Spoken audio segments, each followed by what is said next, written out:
நடக்க வேண்டிய நேரத்தில் நடக்கும். ஆனால் அதே சமயத்தில் நாமும் எச்சரிக்கையாக இருக்க வேண்டும், உஷாராக இருக்க வேண்டும். நாம் என்னென்ன முயற்சிகளை மேற்கொள்ள வேண்டுமோ அதை எடுக்க வேண்டும். அல்லாஹ்விடத்திலே முதலாவதாக துவா செய்ய வேண்டும். ஸல்லல்லாஹு அலைஹி வஸல்லம் பழக்கம் உள்ளது ஒரு துவா. எல்லா சமயத்திலும் இப்படியும் துவா செய்வார்கள். அல்லாஹும்ம இன்னா நஊது பிக்க மின் ஃபஜஅத்தில் மௌத் வ மின் ஃபஜஅத்திஷ் ஷர். யா அல்லாஹ், திடீர் மரணங்களை விட்டும் இடத்திலே பாதுகாவல் செய்கிறது. நல்லபடியாக அருமையான துவாவை ஏராளமான துவாக்களை செய்திருக்கிறார்கள் ஸல்லல்லாஹு அலைஹி வஸல்லம் அவர்கள். மனித சமுதாயத்திற்கு என்னவெல்லாம் தேவையோ அத்துணை துவாக்களையும் படித்துக் கொடுத்திருக்கிறார்கள். அல்லாஹும்ம இன்னி அஊது பிக்க மினல் கரத்தி வல் ஹதமி வத் தரத்தி.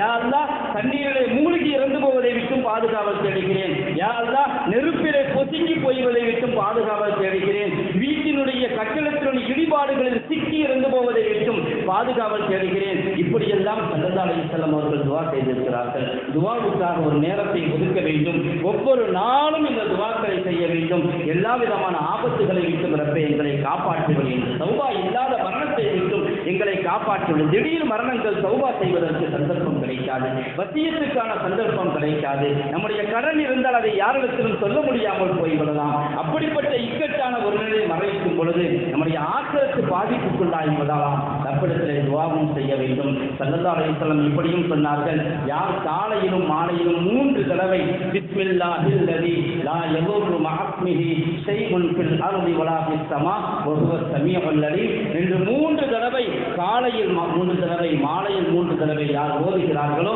அவர்கள் மின் ஃபஜஅத்தி பலா, அவர்கள் திடீர் முசீபத்துகளை விட்டும் பாதுகாக்கப்படுவார்கள். காலையில் ஓதினால் மாலை வரையிலும், மாலையில் ஓதினால் காலை வரையிலும் அவர்கள் பாதுகாக்கப்படுவார்கள். அவர்களுக்கு எந்த ஆபத்தும் எந்த தீங்கையும் தராது என்றார்கள் ஸல்லல்லாஹு அலைஹி வஸல்லம் அவர்கள். இந்த நபிமொழியின் மீது முழுமையான நம்பிக்கையோடு ஈமானோடு ஒவ்வொரு நாளும் ஓதி வர வேண்டும். அல்லாஹ் நம்மை காத்தருள்வானாக.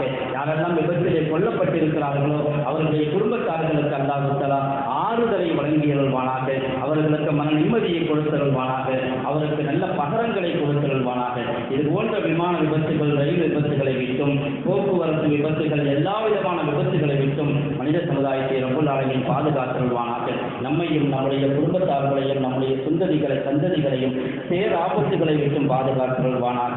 திடீர் மரணங்களை விட்டும் பாதுகாத்தருள்வானாக. திடீர் விபத்துகளை விட்டும் பாதுகாத்தருள்வானாக. தௌபா இல்லாத மரணங்களை விட்டும் பாதுகாத்தருள்வானாக. ஆக்கிரத்தை கெடுத்து விடக்கூடிய மௌத்தை விட்டும் நம்மை எல்லாம் பாதுகாத்தருள்வானாக. ஈமானோடு தௌபாவோடு மரணிக்கக்கூடிய பாக்கியத்தை கொடுத்தருள்வானாக. நீண்ட ஆயுளையும் நிறைவான ஆரோக்கியத்தையும் கொடுத்தருள்வானாக.